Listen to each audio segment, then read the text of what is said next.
3, 2, 1, 0. Action! Ignition sequence start. WannaGeeks.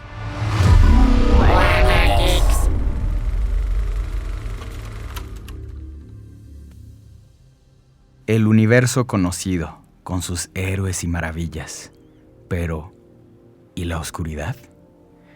Esta es una frase que nos dice el narrador de, el mediometraje nuevo que acaba de salir de Werewolf by Night en Disney Plus. Un personaje de Marvel que explora unas cosas muy distintas a los que nos tiene acostumbrados Marvel. Creo que se me hace muy interesante este personaje. Y lo saca a propósito de las festividades de Halloween. Antes de comenzar a hablar un poquito de Werewolf y de este acontecimiento y de todo lo que devenga de aquí, quiero agradecer y presentar a nuestro invitado de hoy, alguien del que sigo muy cerca en redes sociales y que nos ha comentado que es fan y que qué chido que está aquí. Omar Espinosa, arqueólogo de profesión, docente de vocación y geek por convicción, cofundador de Libreta Negra en 2016 y Colisionando Mundos en el podcast de Juguito de Teoría Geek, un podcast ahí que trata temas similares a los nuestros. ¿Cómo estás, Omar?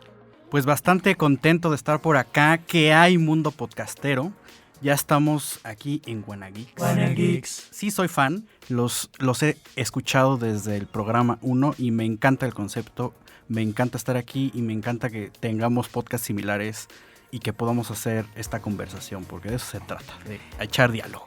Qué chido. Y como siempre está nuestro analista estrella, Joaco. ¿Cómo estás, Joaco? Hola, ¿qué tal? Estoy muy bien. Saludos a la audiencia, al invitado y a los colaboradores de WannaGeeks.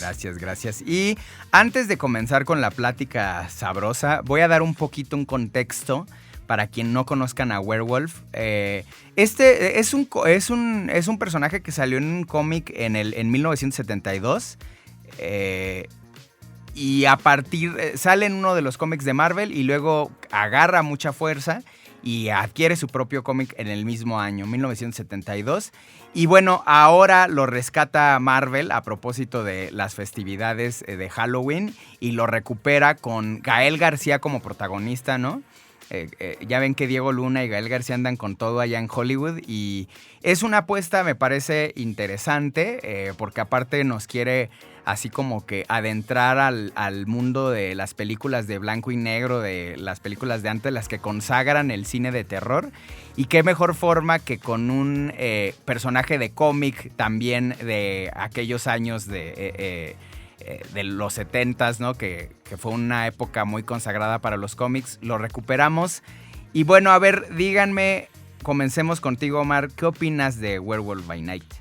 Pues mira, de inicio creo que es una buena idea estos especiales que está haciendo Marvel Studios, ofreciendo personajes que justamente no son tan mainstream, que están que han estado en los cómics o en otros medios pues presentes, pero para las generaciones actuales pues no lo son tanto. Y creo que es una buena opción y es una buena oportunidad de conocerlos. Porque además creo que se fue pues ahora sí que encadena no solamente Werewolf, sino la presentación de más personajes e incluso claro, de abrir un umbral de nuevos temas que por supuesto han estado presentes en los cómics desde sus orígenes, pero que en medios los vemos representados en la cultura pop y que están muy presentes en el ideario colectivo y ahora verlos como en reinterpretaciones a mí se me hace muy interesante.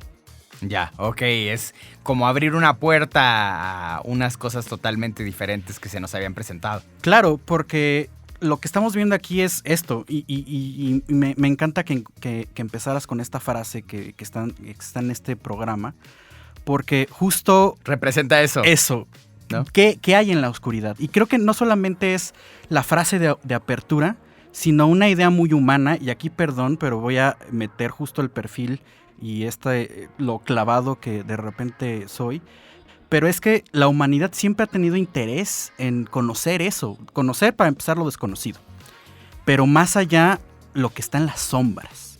Claro. lo que está en la oscuridad, lo que es tenebroso, si lo queremos ver ahí. Claro. Y eso está en el ideario colectivo de la humanidad desde siempre. Conocer qué está más allá, primero de mi forma individual, después de mi forma colectiva, y por supuesto llevarlo más allá. Pues por ejemplo, cuando tú tienes un contexto muy bien definido, tienes tu casa, puedes estar en un asentamiento, una ciudad, una aldea, una población. Y si ustedes ven como un poco las ideas principales o los temas principales de las historias de terror, siempre tiene que ver un poco con el bosque. Porque el bosque representa un poco eso, la oscuridad, Claro, lo desconocido. lo desconocido, como la fuerza natural. Claro. Entonces creo que Que aquí puede ser implacable, ¿no? Exacto. Y no solamente por las historias, sino por cuestiones de la vida real. Ahorita vemos, si nos metemos con la naturaleza te lo va a regresar el triple. Claro. Porque si no lo cuidas y no eres consciente de eso, mayoritariamente nos va a llevar la Sí, pislada. claro. Entonces aquí el punto es que veo en personajes como Werewolf by Night este tipo de cosas. Lo oscuro, lo sobrenatural, un poco la fuerza de la naturaleza y pues combinado con el mundo de los héroes o los superhéroes, pues es fascinante. Claro, y justo le voy a echar muchas porras a la frase que elegí, porque también no es casualidad que diga eso el narrador, como no es casualidad que se haya seleccionado, la frase misma es mi siguiente pregunta, Joaco, y a ver, más allá de héroes y maravillas, ¿qué tiene que ofrecernos Werewolf by Night, Joaco? A mí también me gustó mucho la frase con la que abriste, de veras es muy buena y porque me parece que retrata un periodo de la historia del cómic y diría del arte en general en Estados Unidos. Voy a empezar primero por el personaje, me parece que es lo que el MCU está tratando de hacer, es una réplica de la Edad de Plata, que a mí me parece que empieza después de 1954 hasta quizá entrado en los 80s, y en estos temas de la mística, alejándose un poco de la ciencia ficción y de lo que fue la era de oro del cómic, sobre todo de superhéroes, que está retratado, digamos, en la primera etapa del MCU. La segunda etapa tiene que ver más con estos personajes que empiezan a introducir: Moon Knight, Doctor Strange y ahora Werewolf by Night, que digamos están unidas sus historias en muchos puntos. Sin embargo, Werewolf by Night no es un cómic que haya nacido en 1972, sino que nació en 1954 y es producto de una tendencia que entonces era la mayor tendencia del cómic americano en esa época. Marcó todo el final de lo que llaman la era de oro del cómic, que fue el cómic de horror. El cómic de horror fue la cosa más importante que sucedió culturalmente desde 1948 hasta 1954, momento en el que para abruptamente. Y hay toda una historia al respecto y tiene que ver con Entertainment Comics, EC Comics, que fue la mayor productora de horror de esos tiempos, y a la que por supuesto se subieron todas las demás productoras de cómics, incluidas Atlas Comics, que después se convirtió en Marvel Comics. Hay toda una historia sobre la creación del cómic americano, cuyos por supuesto sus predecesores son las tiras cómicas, claro, del periódico, y después la literatura pulp, que también estaba muy inspirada en la literatura clásica del siglo XIX, de la era victoriana. Como sabemos, la literatura pulp fue muy famosa, sobre todo en los periodos de la guerra, porque se producía en un papel barato. Entonces era fácil de producir y se producía muchísimo. De la literatura pulp, además, nacen muchos de los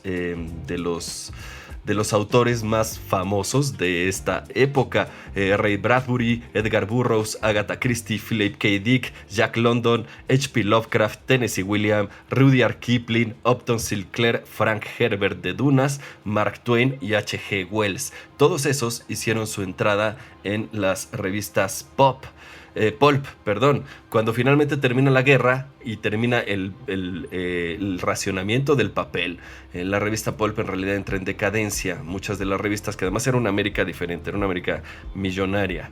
Así que las revistas se imprimieron más bien en papel lustroso y dejaron, digamos, los contenidos que les daban mala fama. Y estos autores de los que acabo de hablar, pues más bien se pasaron a escribir libros en toda forma. Sin embargo, esta vena literaria de crimen y de horror y de varias cosas, pues no desapareció, en realidad nunca desapareció. Y ya habíamos mencionado, si ustedes pueden ver el WannaGeeks del nacimiento del superhéroe, cómo es diferente la historia de detectives, digamos, del viejo continente victoriana, donde tratan de gente noble y burguesa que descubre quién es el asesino de entre ellos, con el detective americano, que normalmente es subempleado, alcohólico y tiene que lidiar con el crimen, digamos, a nivel de calle, que no es para nada aristocrático, es sucio, es violento, tiene bajos instintos. Y toda esta literatura, pues, no se quedó sin hogar, sino que en realidad pasó a las páginas del cómic. EC Comic tenía el problema de que había sido creado por, en realidad, la persona que creó el cómic como concepto, que se llamaba Max Gaines. Max Gaines fue la primera persona que se le ocurrió agarrar los antiguos tiras cómicas del periódico, imprimirlas en una revista y venderlas por separado, y ese fue el nacimiento del cómic americano. Bueno, después de que de varios tropezos profesionales, él funda EC Comics, que en realidad era una revista educativa que hacía historias sobre la Biblia y sobre niños conociendo animalitos. Desgraciadamente, Max Gaines muere en un accidente de lancha y le hereda la compañía a su hijo, que no quería tener nada que ver con el asunto. Sin embargo, su mamá lo convence de llevarla, de sostener la publicación, y cuando llega se encuentra que está en deuda y que tiene un montón de problemas, solo tiene 2 artistas y que nadie es la compañía que menos cómics vende de todas las que hay en el mercado. Así que se le ocurre una idea, y como las historias de detectives estaban de moda, digamos, en las revistas pulp, pues mejor se dedicó a hacer eso, y le dio nacimiento a toda una línea de cómic que son el horror, el misterio y el crimen, que fue, como ya dije, la mayor tendencia desde 1948 hasta 1954, y todas las revistas se mudaron, digamos, a este estilo. Publicaron un montón de historias, y quizá ustedes reconozcan algunos de los títulos, como Weird Mysteries, Mysterious Travels, Crime. Tengo varias por aquí, pero digamos, o sea, son tantas que es muy difícil nombrar a la mayoría, ni mucho menos a todas. Este estilo fue tan famoso que incluso muchos títulos, digamos, de superhéroes se mudaron. Capitán América, por ejemplo, sacó sus Weird Stories de Capitán América, que eran básicamente historias de misterio y de crimen, en las que a veces el Capitán América ni siquiera salía. Esto fue toda una revolución del arte, y incluso si hacen memoria, muchas de las portadas, que además son a veces muy chocantes, son clásicos del estilo gráfico de la época de los 50. Sin embargo, llegó precisamente en 1954, cuando se publica el primer número de Werewolf by Night, llegó un abrupto final, porque Estados Unidos estaba entrando en una etapa muy curiosa, que hoy conocemos como el macartismo, pero digamos que fue un levantamiento moralino digamos, el sector más conservador de la sociedad norteamericana, que se dedicaron a prohibir a un montón de gente. Fueron prohibidas cineastas, fueron prohibidos artistas de todo tipo, pero sobre todo se prohibieron los cómics de horror, y llegaron a un punto final. Y esta es una historia épica, que básicamente es la historia de EC Comics, de Will Gainer, y de una cruzada por tratar de rescatar una vena artística del cómic americano, del arte americano en general, y que finalmente perdió. Y yo creo que el mundo entero perdió mucho con eso. Pero bueno, a mí me parece esto, que Werewolf by Night es digamos, un ejemplo de cómo el cómic de horror surgió y cayó. Y por supuesto, no salió publicado hasta 1972 porque con las leyes de 1954 se prohibió que los hombres lobo salieran en los cómics. Los hombres lobo, los vampiros, el crimen, incluso muchos temas de romance. Pero bueno, lo dejo para la siguiente intervención porque de veras hay mucha información sobre esto. Claro, Joaco. De hecho, a mí se me hizo bien interesante la vez que hablamos del beso lésbico en en Lightyear. Porque tú comenzaste a explicar con un montón de cosas detrás, ¿no?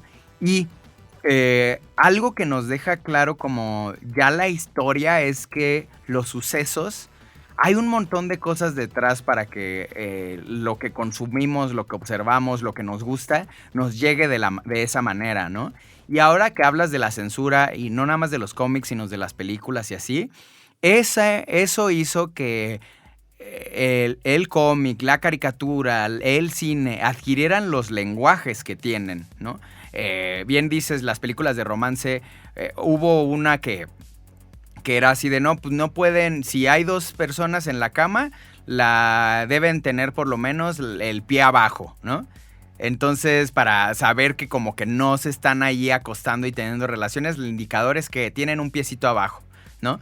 Entonces, a partir de eso, los cineastas empezaron a inventar formas de poder dejar eso a la imaginación de la forma más efectiva. Y esto ocurre exactamente igual con los cómics, ¿no? Y como ya lo mencionaste, y muy en especial el organismo Comics Code Authority fue el que delineó así como el lenguaje en los 70, y ya incluso nos diste el dato extra que en Werewolf pues estuvo 20 años antes, pero se le vio la luz hasta ese tiempo. Y respecto al Comics Code Authority, ¿qué sabes tú de eso, Maro? ¿Qué información tienes? Como dice Joaco, hay un montón y por todos lados, pero dime, platícame. Es que es un tema transversal porque pasa por un chorro de cosas que no tienen que ver enteramente con el cómic, sino con los filtros, como decía Joaco, los filtros de prejuicios o morales, éticos o hasta estéticos que pone una sociedad ante las creaciones artísticas. En este caso, Frederick Werther, que publica en 1954 La seducción de los inocentes, era el impulsor de esta censura, ¿no? Porque pensaba que justamente este tipo de producciones pues iba a mal influenciar a las infancias. Porque justo, como lo decía Joaco, ¿no? Los temas eran amplísimos antes de la Segunda Guerra Mundial. Los cómics eran pues de circulación, las revistas pulp, las tiras cómicas, o sea, había un chorro de cosas. Y todo eso como que se fue permeando en muchos otros medios. A mí me recuerda mucho, por ejemplo, su programa anterior, donde estaba hablando justo del cine de terror, porque también vemos ciertas nociones o paralelismos. Incluso yo llegaría a decir que por eso es que a este tipo de géneros son como el patito feo de las artes, ¿no? O sea, si no es romanticismo alemán, no es chido, ¿no? No lo vamos a tomar para los Óscares y cosas por el estilo. Pero el punto es que justo... ¿El terror? El terror, sí. Pero es que creo que ha adquirido una forma bien distinta con la que comenzó. Claro. ¿No? Cuando comenzó era como nuestra oportunidad de relatar algo y de hacer algo muy distinto. Y ahorita, pues sí se ha desvirtuado, pero por el género mismo, creo yo. Pues es que son como varias cosas, efectivamente. Creo que esta limitación no dejó que creciera en buena medida pues la explotación de los temas y del género, pero ya centrándonos en esta parte de los cómics, a partir de los años 50 y hasta los años 80, pues efectivamente era un filtro muy cañón. Las editoriales tenían que pasarle los cómics para una revisión y obviamente no podían tratar temas no podía haber sangre, no podía haber violencia. Los malos tenían que ser malos porque sí, los buenos tenían que ganar siempre. O sea, ese tipo de lenguaje y como la conformación de ciertos arquetipos de superhéroes se da justamente en eso, y la censura del Comic Code Authority es el que justamente arranca el camino a lo que Joaco decía como la edad de plata de los cómics, porque entonces ya no se va a explotar tanto esta situación de la fantasía, sino los superhéroes y los enemigos van a girar un poco para explicaciones relativamente más racionales, que son la ciencia, ¿no? Claro. Entonces, de ahí vemos que, por supuesto, estamos en plena posguerra y pues, lo que estaba en boga pues es la energía nuclear, ¿no? Entonces, ¿cuántos superhéroes nacen de un accidente en un laboratorio, Claro. de un piquete de algo radioactivo? O los cosas malos, por el que el Lex Luthor pasa de científico loco a empresario Exacto. que tiene ideas más complicadas y complejas, nucleares también. Y era una especie de bordear esa censura. Claro. Y como dices, era formar nuevos lenguajes. Claro. Por ejemplo, específicamente en los cómics de terror, a partir de los años 50, se empieza a hacer un juego de claroscuros, justamente como paralelismo del cine. Y es como no muestres, sabes que la figura terrorífica o el monstruo está ahí, pero no lo vas a mostrar. Está como al acecho y quizás solo hasta el último lo muestras. Incluso ese lenguaje se ve en la serie, o en este capítulo de Werewolf by Night. O sea, Werewolf no aparece. Te lo van dosificando y ya, ¿no? Hasta que hay una escena, digamos ya, de batalla final, si quieren, pues es donde ya lo ves en su máxima Final boss. Exactamente, como en su máxima expresión. Pero esas cosas son como, no puedo mostrar las cosas. El CCA me está limitando, ¿no? Y es hasta, algunos le dicen el efecto Alan Moore, que justamente también surge de los cómics de terror. Ujú. Cuando Alan Moore toma el run de Swamp Thing para transformarlo en otra cosa totalmente distinta, es que ciertos lineamientos del Comic Code Authority es que empiezan a bajarse. Claro. Y a partir de los 80s, hacia ya finales de los 90s, pues vamos a ver que ciertas editoriales, mayoritariamente los dos grandes del cómic, pues empiezan a hacer menos caso y a saltarse las líneas, ¿no? Claro, Y- adquieren más poder y empiezan a decir, oye, ya dame más chance por acá. Exacto, incluso está muy ligado con la política. Presidentes de Estados Unidos mandaban línea editorial, es decir, quiero que hagas un cómic antidrogas, un cómic antiviolencia, ¿no? Y entonces por eso vemos que ciertos personajes de repente se vuelven adictos y entonces el arco en ese cómic en especial es que el héroe titular le ayude a su sidekick a que deje la heroína.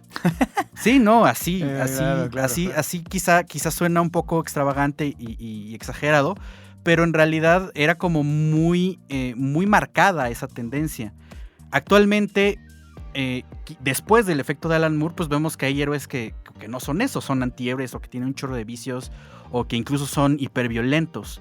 Claro. Pero, digamos, ese punto de partida, digamos, pues sí generó este lenguaje y los filtros a los que se estaban acotando, pues evidentemente generó como una bola de nieve donde también, por supuesto, estamos hablando del cómic mainstream, pero tendríamos que poner ahí sobre la mesa la situación de las editoriales independientes e incluso de cómics que no es el cómic estadounidense, Claro. sino de otras regiones del mundo, como, no se llama cómic, pero es el manga japonés, donde obviamente no existe ese tipo de cosas. Y entonces tú ves que las expresiones pueden llegar a un extremo o a una situación todavía más allá, y los temas que se pueden explotar, pues varían, ¿no? Es igual, un poco igual que en el cine. Sabemos que el cine de terror japonés a nosotros se nos hace raro, pero es impactante en realidad. Claro. ¿En qué aspecto? ¿A qué te refieres con impactante? O sea, Pues bueno, si tú ves como lo que decías, tiene que ver propiamente con el propio género. O sea, el cine de terror actualmente sabemos que a lo mejor no puede tener tanta profundidad porque, no sé, abusa de los jump scares, Claro. y cosas por el estilo, pero el cine japonés de repente te mete temas así místicos, Claro. imágenes muy, incluso hasta Sí, grotescas. el anime usa la animación para meterte conceptos que ni siquiera muchos directores de Hollywood tienen la capacidad, ¿no? O sea, sí, y su cine no es la excepción. Y los estadounidenses pues tienen como más restricciones, se notan. Sí, ¿no? claro. Y bueno, nos comentaste de Alan Moore, ¿no? Ahí creo que había una exigencia ya los grandes autores que ya habían pasado por los cómics. Es que es bien interesante las cosas, cómo se suscitan, ¿no? O sea, digamos que esa década de finales de los 70, inicios de los 80, es cuando salen a borbotones, bueno, entre comillas, autores que no nada más les gustaban los cómics, sino habían estudiado filosofía, era gente muy brillante y no es una casualidad que empiecen a salir cosas como de Alan Moore y además hay que mencionar, Alan Moore cuando... es uno de los representantes de esta llamada oleada inglesa. Claro. Donde está Alan Moore, donde está Neil Gaiman, Grant Morrison, o sea, todos estos personajes del cómic que ya tenían carrera en cómic, pero en la parte o en editoriales independientes en Inglaterra o en las sucursales de las editoriales norteamericanas, pero en Inglaterra. Vienen a Estados Unidos y los empiezan a asignar a ciertos personajes, a ciertos cómics, y empiezan a cambiar la narrativa de una manera totalmente diferente. Alan Moore, en 1984 es cuando toma Swamp Thing, y era un autor de guión relativamente desconocido para ese momento, aquí en Estados Unidos y en América. Claro. Pero, digamos, ahí es donde comienza a despegar. Y fíjate, nada más para marcar el atraso de los norteamericanos, y lo digo con todo respeto, no soy ese compadre así de, los odio, ¿no? Por ejemplo, la animación japonesa, ¿cuántos años tiene hablando de temas sumamente profundos? Y la norteamericana, pues Hora de Aventura, que es 2010, Rosa, cosas... bueno, no Rosa, Hora de Aventura es una chulada. Pero hasta ahora es que 2010 empiezan que sus caricaturistas a expander ese mundo que los ingleses, los japoneses ya lo exploran desde hace tiempo. Y bueno, esto me lanza a la siguiente pregunta. ¿Cuál es el legado presente, Joaco, de estos cómics que comenzaron de nuevo en los 80s revientan y todo esto? ¿Cuál es el legado de esos cómics de terror de la actualidad? ¿Sería algo así como Spawn, un rollo así? ¿O tú qué opinas, Joaco? A mí me parece que ahora son un poco diferentes. Como bien dicen, hay autores, sobre todo autores que no son norteamericanos, que le dieron, digamos... plasmaron su propio estilo y plasmaron una forma más compleja de narrativa. Normalmente los cómics de horror de norteamericanos de la época de oro tenían un estilo muy particular que además muchos otros medios y muchas otras obras de arte lo retoman de manera además un poquito honorífica. Estos cómics de horror normalmente tenían esta portada que estaba diseñada para llamar la atención. Hay además excelentes portadas y además unas muy chocantes. Sí, digamos, lo que hizo Gaines logró llamar la atención y por eso se hizo una gran tendencia en el arte. Pero estas historias normalmente eran 4 o 5 historias unitarias que eran presentadas por un host, que ese host era recurrente. Era la bruja o el Crypt Keeper, que lo conocemos por Tales from the Crypt. Tales from the Crypt era uno de estos títulos de horror de principios de los 50 que después sabemos en los 80, 90 se convirtió en una serie de televisión y que todavía está por ahí. Es un artilugio, digamos, de la cultura pop muy bien conocido. Y algunos de los hosts de estos cómics también fueron rescatados, digamos que no la bruja, pero sí el guardián de la cripta, y otros cuantos que reconocemos por los cómics de Neil Gaiman, de Sandman, por ejemplo, Muerte, Destino, a Caín y Abel. Los 4 que son personajes de Sandman, que ya los platicamos en el episodio de Sandman, eran parte de estos cómics de horror y que fueron rescatados. Todavía vemos series como Goosebumps o como La Dimensión Desconocida que tienen exactamente este mismo formato de historias unitarias que nunca tienen continuación ni están ligadas las unas con las otras, presentadas por un host. Y esto, digamos, es una tendencia que aún hoy en la fecha todavía se consume. Sin embargo, sí diría que ya la tendencia de autores, sobre todo del viejo continente, tienen otra idea, y es que el código de cómics, el CCA, no llegó a todas partes. Si bien Gran Bretaña aplicó un código de censura muy similar y además implementado por el propio Winston Churchill, y que tuvo además repercusiones serias dentro de su arte, muchos otros países, como ya mencionaron, no lo tuvieron. Países concretamente como Francia, Italia, Japón, México, no tuvieron ese tipo de restricciones, y por lo tanto la industria del cómic en estos países prosperó, y prosperó de maneras muy variadas y a veces con temas muy fuertes, particularmente en Francia y en Japón. Sin embargo, el cómic norteamericano sí se estancó, como tú ya mencionaste. La historia, digamos, las historias de superhéroes, el auge de los superhéroes viene de esta época en donde fueron los pocos títulos que pudieron sobrevivir bajo los acotados márgenes de la censura. Me parece que había 250 publicaciones en 1954 de cómics. No es cierto, 650. Y para 1956 solo había 250.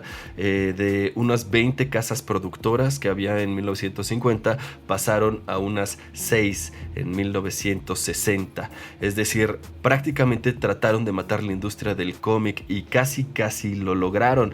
Es muy impresionante ver cómo los argumentos de este psicólogo Bertam son muy impactantes, y además nos parecen ridículos hoy en día, porque ya vivimos lo mismo. Lo vivimos con las acusaciones a Marilyn Manson, a los videojuegos, a Dungeons and Dragons. Digamos que es una historia que se repite con las eras, y que siempre vienen como del mismo sector de la sociedad ultraconservador, que tienen miedo de un cambio en la sociedad que están percibiendo y no logran en realidad apuntar qué es, y tampoco están tratando, digamos, de crear un cambio sistémico, sino de encontrar un hombre de paja y quemarlo en la hoguera. A veces es Dungeons and Dragons, a veces son los videojuegos, en este caso fueron los cómics de horror. Sin embargo, también se puede ver con toda claridad que después de que queman a su hombre de paja en la hoguera, de que censuran y persiguen a artistas, a consumidores y a vendedores, finalmente el cambio social no se detiene.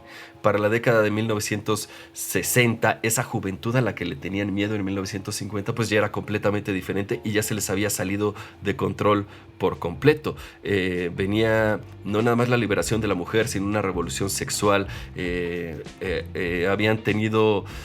Era un cambio que ya se estaba dando, porque los jóvenes de ciudad, que la sociedad norteamericana se había mudado del campo a la ciudad, estaban teniendo experiencias muy diferentes a las de sus padres. No solo no habían vivido la guerra, sino vivían en una sociedad norteamericana muy rica, en donde los trabajos abundaban. Casi todos tenían un trabajo de medio tiempo y por lo tanto tenían dinero para gastar. Tenían una educación superior, que era parte de la cultura burguesa de mudarse a la ciudad, cosa que la mayoría de sus padres no.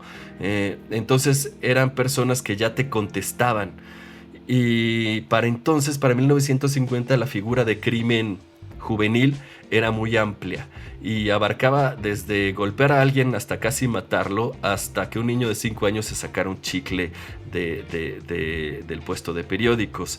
Entonces, cuando la gente decía que el crimen juvenil estaba aumentando, en realidad se podían referir a cualquier cosa, y la sociedad empezó a tenerle miedo a sus jóvenes, no tanto a que fueran criminales, sino a su independencia y a su cada vez actitud más contestataria hacia la autoridad, que, como ya dije, en 1960 explotó por completo, y que no fueron los cómics, que no fueron varias cosas a las que les echaron la culpa, sino que ya era un cambio social que se venía dando. Sin embargo, como bien dicen, para 1971 el código de cómics ya estaba mucho más relajado, así que figuras como Drácula, como el Hombre Lobo, vuelven a las páginas. podemos ver cómo el código anterior había prohibido muchas de las cosas. El hombre lobo de noche es un personaje que viene de una larga línea de hombres lobo, que viene además con una tradición ocultista. Al parecer su abuelo había leído un libro de brujas llamado el Darkhold, que hizo su aparición en la última película de Doctor Strange, y lo había transcrito a su diario. Esto los había conectado con una tradición ocultista, y el propio hombre lobo se convertía en hombre lobo para pelear contra las fuerzas oscuras, pelear contra monstruos y contra hechiceros y contra este tipo como de enemigos. Sin embargo, cuando la autoridad del cómic prohíbe no nada más que se muestre lobos, sino que se muestre violencia, que se muestre ocultismo o cualquier tema que tenga que tratar con magia, con satanismo o con rituales o con sectas, pues definitivamente estaba fuera de los anaqueles, pero por completo. Atlas Comics en ese momento no tenía el poder que tenía Disney de poder darle la vuelta al código, y entonces se tuvieron que alinear. Se recuerda, por ejemplo, el estigma a los lectores del cómic, ya no como lectores de algo obsceno y violento, sino como lectores de algo tontito, como para niños, como un nerd en el peor de los sentidos de la palabra. Y ese estigma continúa hasta la fecha. Estos autores de los que hablan, de los 80s, de los 90s, que vienen de Gran Bretaña, tienen que inventarse, como dijo Oval en alguno de nuestros programas, el término de novela gráfica para no tener vergüenza de que la gente les decía que eran autores de cómics, porque ser autor o lector del cómic era dedicarse a algo infantil, soso y sin chiste. Y todo esto lo creó el Código de Autoridad de Cómics durante los 50s y durante los 60s.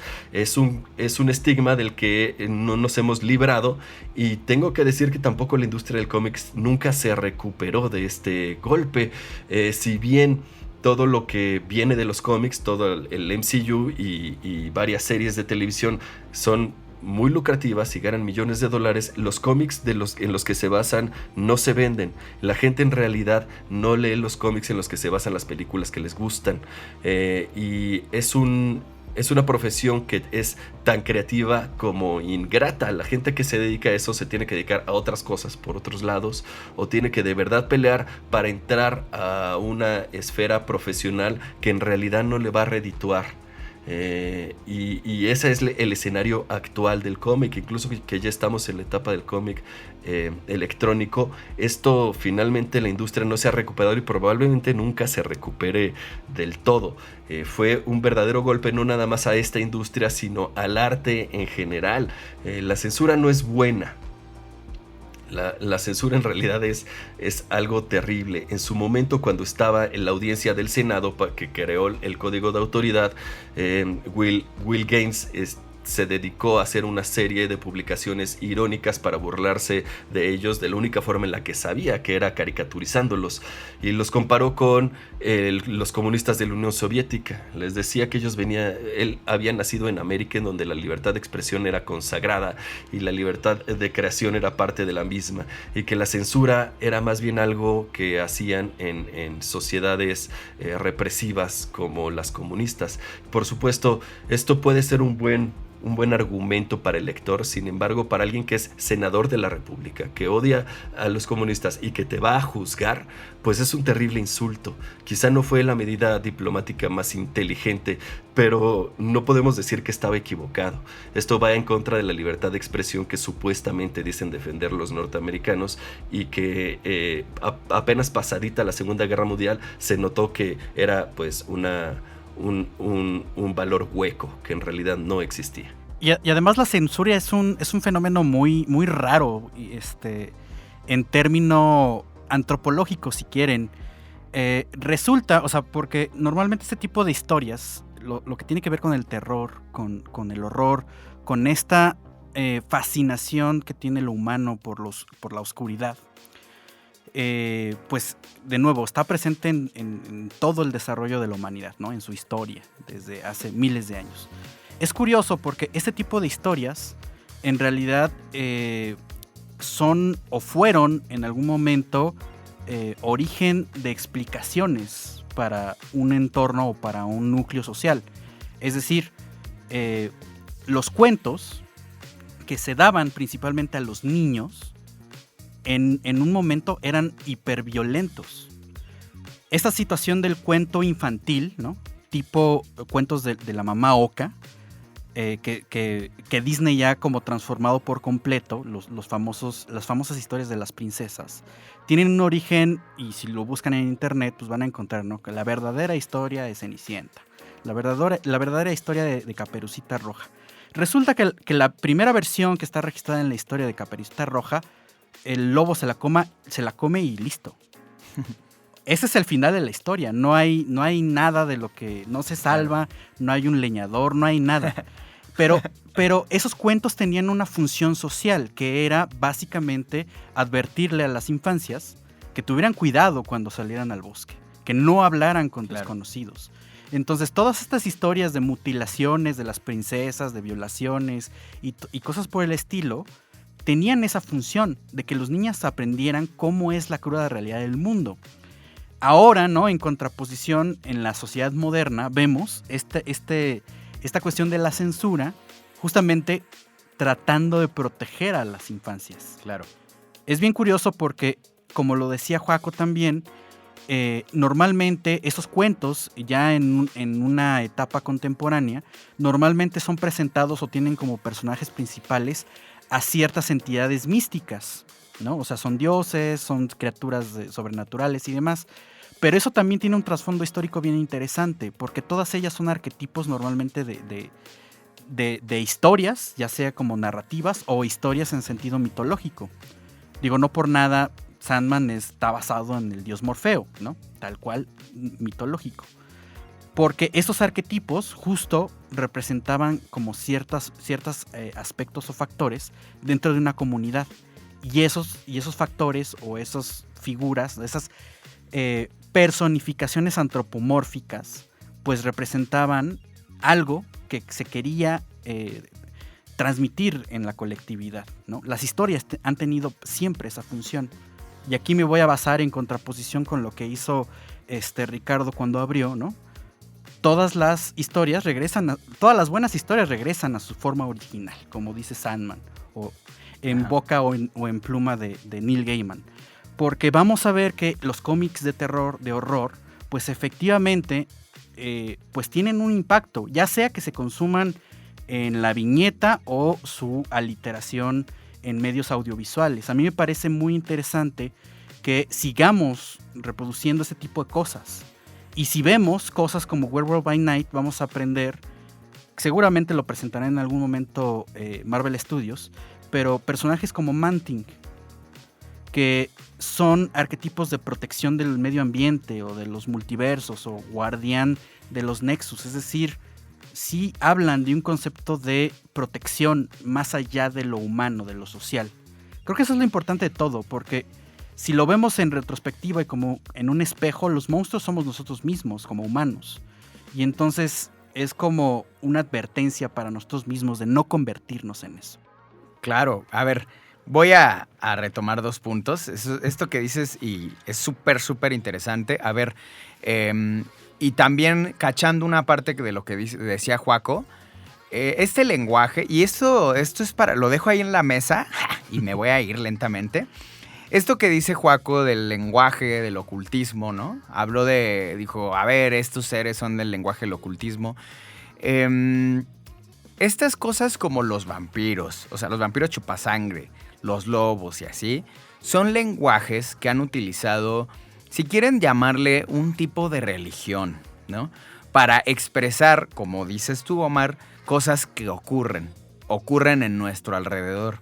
El problema es que también luego hemos malentendido todo y creemos que el significado de aquello que se hace mención es ello mismo, y eso es el primer error, ¿no? Es decir, les voy a poner un gran ejemplo. Los vampiros, ¿cómo surge la figura del vampiro? Surge porque Bram Stoker, que era parte de un grupo ocultista, quería expresar aquellos seres que te roban la energía, ¿no? ¿Y a qué me refiero?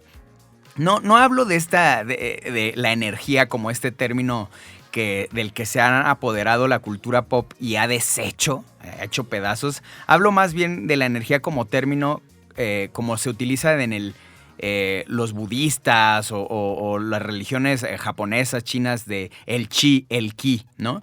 Estos vampiros representaban aquellos seres con los que compartes y te están quitando fuerza, y puede ser la novia que solo se queja, o puede ser el compa que solo te tira shit por la espalda, y la forma en que más te van a chupar la sangre o robar energía es abriéndoles la puerta. Por eso el mito del vampiro, no le puedes abrir la puerta, ¿no? Entonces todo este tipo de informaciones tienen algo detrás sumamente valioso. Y les voy a decir algo, el hombre lobo también es una figura para explicar algo de la humanidad. Y si quieren saber más sobre eso, hay un autor que se llama John Michael Greer, que escribió un libro que se llama The Monsters, donde te explica a qué se refieren con cada perfil, más allá de lo que se te viene a la mente, un fulanito que se transforma en murcielaguito, un hombre lobo que con la luna. Hay una explicación para todo eso que nos habla de nuestro entorno, como dice Omar y como dice Joaco, que el ocultismo ha utilizado estas cosas para explicar algo. Y antes de pasar a los datos curiosos, quiero también retomar algo que dijo Joaco, porque me parece sumamente extraño. Pareciera que las grandes empresas, dígase gobierno o dígase empresa privada, tienen conciencia en sí mismas, y cuando algún artista encuentra la manera de, con sus símbolos, con los símbolos que nos han dicho que podemos utilizar, criticarlos a sí mismos, pareciera que hay energías así que se aborazan sobre ellos para exterminar con la creatividad. Un ejemplo: Un puente hacia Terevitia es una película para niños, salió en 2006 más o menos, y habla sobre la liberación de la persona, el comportamiento con los demás, el amar al mundo. Inmediatamente la Iglesia Católica dice, eso es del diablo, eso es satánico, literalmente. Llega a Christopher Nolan y utiliza un emblema de control y poder, un símbolo de control y poder de las masas, como un superhéroe como Batman, para criticar al capitalismo, al totalitarismo, a esta enfermedad de dinero, a este control nuclear, a este temor de las personas, ¿no? En The Dark Knight Rises va Gordon y le dice a la gente, nadie te va a salvar, tienes tú que salir. Ocurre eso y pareciera que la industria se abalanza, toma esas figuras y las desvaloriza totalmente. Y yo creo que después de este análisis de la creatividad, el exterminio de ella misma y la industrialización de ideas nuevas, habría que preguntarnos si vivimos la época del cine que vivió el cómic para tontitos. ¿Estamos en esa época en el cine? ¿Que las películas son para tontitos? No sé, habría que analizar en qué época vivimos y hacia dónde vamos. Antes de pasar a nuestras conclusiones, quiero dar un par de datos curiosos sobre la figura del hombre lobo y sobre Werewolf, ¿no? Werewolf es eso es importante, es el primer especial de Marvel Studios en Disney Plus. ¿Y por qué es importante? Porque creo que no viene de gratis, ¿no? Werewolf creo que sí es algo distinto, una propuesta que habla de otras cosas, explora otros mundos del universo de Marvel. Y luego, bueno, a mí me gusta mucho Gael García, entonces yo es como un pulgarcito arriba. Y bueno, el mito dice que el primer hombre lobo fue el rey griego Licaón, un buen rey que se terminó transformando en un tirano. Su tiranía llegó a tal punto en el que Zeus fue y lo transformó en un hombre lobo, lo condenó a que viviera así el resto de sus días. Habría que explorar esa historia griega porque, como les decía, las cosas no son de a gratis, se tratan de explicar algo más. También me es relevante comentar que Moon Knight debuta en Werewolf by Night en el número 32. Ahí este personaje que ahorita ya también se ha coronado ahí en Disney Plus, ahí lo encontramos, ahí salió por primera vez Moon Knight. Y que, por cierto, si ustedes ven la serie de Moon Knight, en uno de los códigos QR te lleva directamente a ese cómic. O sea, ahí hay easter eggs. Y el último dato curioso es, así como había juicios para las brujas, había juicios que no eran tan comunes como los de las brujas, pero había juicios para agarrar a hombres lobo en eso del siglo XVIII. Entonces, esto se tomaba muy en serio y bueno, ahí están esos datos que nos ayudan a explorar un poco más en la historia. Y bueno, quisiera pasar a tu conclusión, Juac, de este mundillo terrorífico. Bueno, quiero decir que además esta censura tuvo consecuencias claras, ¿no? Hubo algunas personas, sobre todo, bueno, hubo algunos publicadores de cómics que trataron de darle la vuelta y más o menos lo lograron, incorporando temas de horror, pero digamos con una tónica más familiar, cómica o infantil. Harvey Comics, el caso más famoso, pues hizo cómics de Casper, el fantasma amistoso, Scooby-Doo, que es una serie de misterios, Sabrina Spellman, que era una de las presentadoras de los cómics de EC Comics, y claro, los Monsters, por supuesto, quedaron atrás los más horribles o los más sexys como Drusilla o Vampirella, pero estos se fueron rescatando y permanecieron durante los 60s en la cultura popular durante mucho tiempo. Pero también me gustaría, ahora sí a forma de conclusión, decir que en cuanto Bill Gaines empezó a tener éxito, EC Comics, con toda su gama de novelas de horror y de misterio, el FBI le abrió un expediente por sedición, lo que es simplemente muy interesante. Y en los cómics, por supuesto, claro que eran horribles, tenían violencia, violación, secuestro, mutilación, homicidio, todo esto es verdad. Sin embargo, también tenían muchos temas de antirracismo, tocaban temas de miedo al inmigrante, de homicidio policial, temas verdaderamente fuertes y con un trasfondo siempre moral. Siempre eran una condena a la exclusión, a la mentalidad de, digamos, del linchamiento y al prejuicio. Y también es de notar que muchas de las expresiones de Wertham, que fue el psicólogo que se lanzó en contra de los cómics de horror, traen ciertas cosas. Por ejemplo, Wertham fue la persona que primero expresó que Batman y Robin tenían una relación efébica homosexual de closet, o que la Mujer Maravilla tenía su fuerza e independencia debido a que era una lesbiana flamboyante. Y muchos de los códigos tienen prohibiciones así, ¿no? A la prohibición, a lo que llaman la perversión sexual, o al insulto en contra de autoridades religiosas, o a que le falten el respeto a un policía, o que sea muerto en un acto de crimen, o que le falten el respeto a la autoridad. Entonces, habría que preguntarnos si en realidad esta prohibición a lo que aparentemente era violencia y el cómic de horror y temas así como feos, en realidad no era la prohibición y el miedo a otra cosa que ya estaba en ciernes y que se manifestó con toda su fuerza en la década de los 60. En realidad hay que preguntarse a qué es a lo que la sociedad norteamericana le tenía miedo con todo esto. ¿A qué le tenía miedo la sociedad norteamericana? Bueno, tu conclusión, Omar. Pues un poco en el mismo sentido, preguntarnos qué es lo que nos causa miedo, y ese tipo de expresiones artísticas, este tipo de productos culturales, son un termómetro efectivamente de lo que la sociedad está pensando y de lo que tiene espanto o terror u horror. Entonces el cómic, en ese sentido, que es una expresión gráfica, pues no solamente pensemos en lo que puede ser explícito, sino todo lo que viene detrás. Creo que es muy, muy importante que tomemos en cuenta que muchos de estos personajes pues tienen una historia de fondo, no por el personaje en sí, sino que se trata de reinterpretaciones de otras figuras, incluso hasta mitológicas.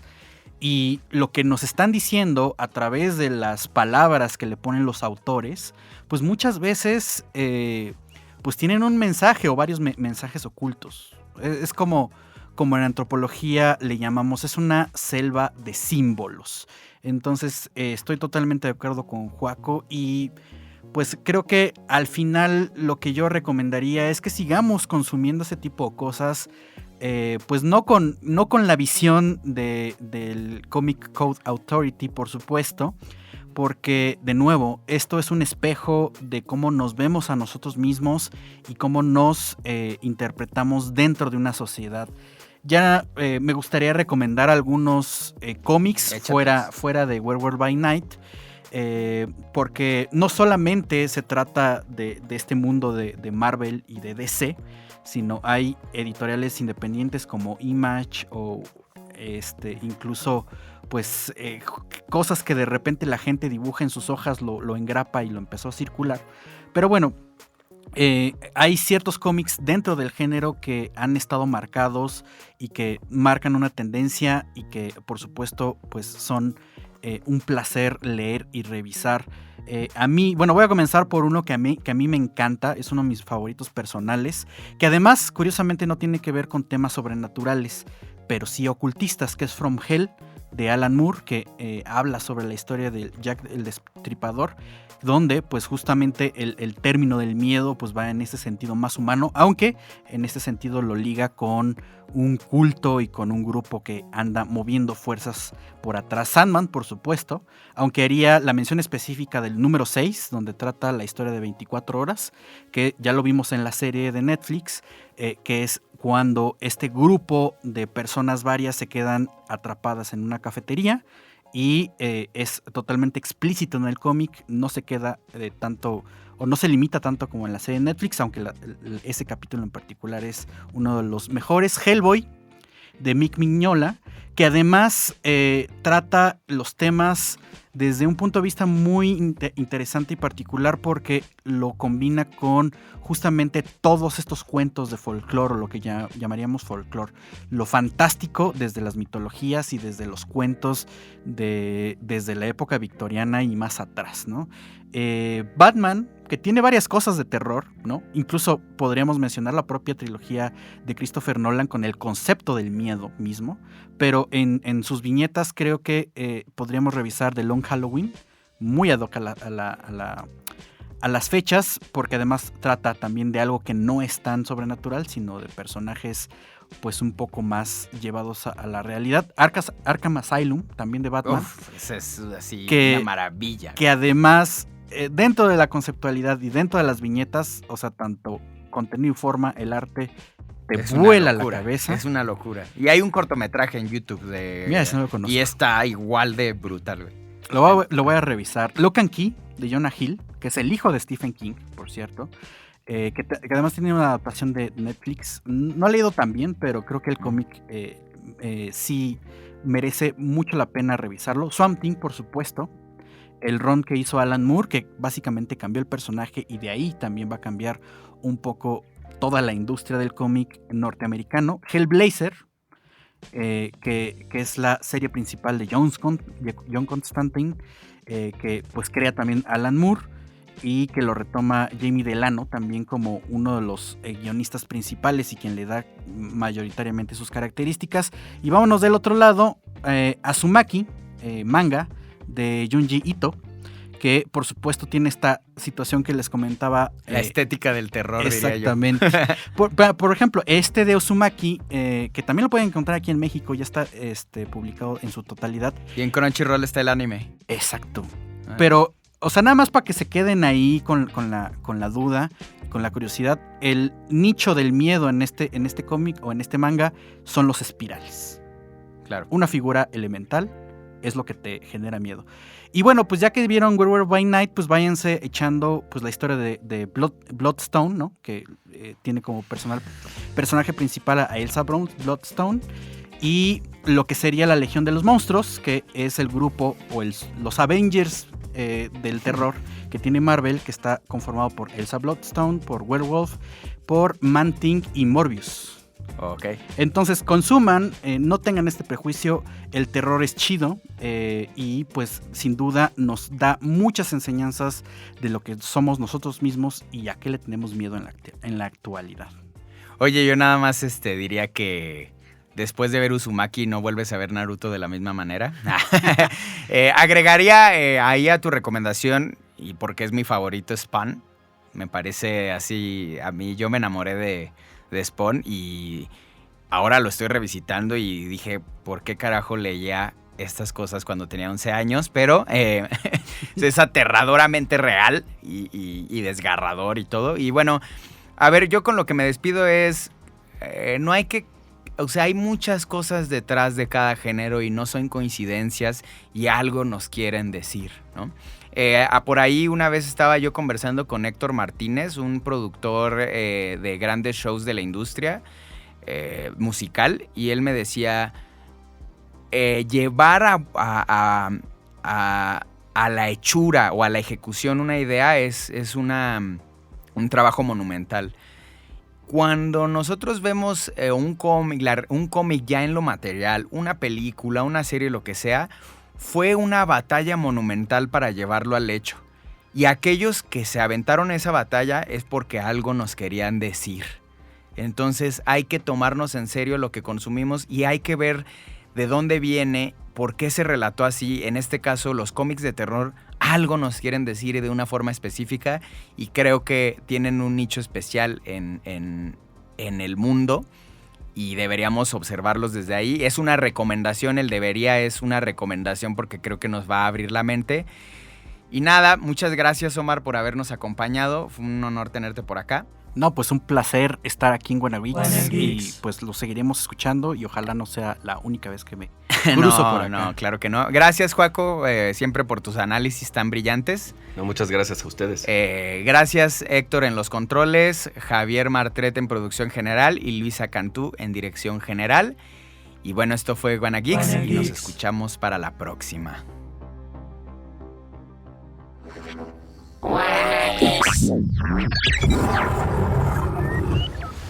Suscríbete a Wanna Geeks, una producción original de Audiocentro. Con la participación de Ricardo Yaguaca y Joaquín Ortega. Edición: Héctor Mondragón. Producción: Javier Martret. Dirección general: Luisa Cantú. Audiocentro.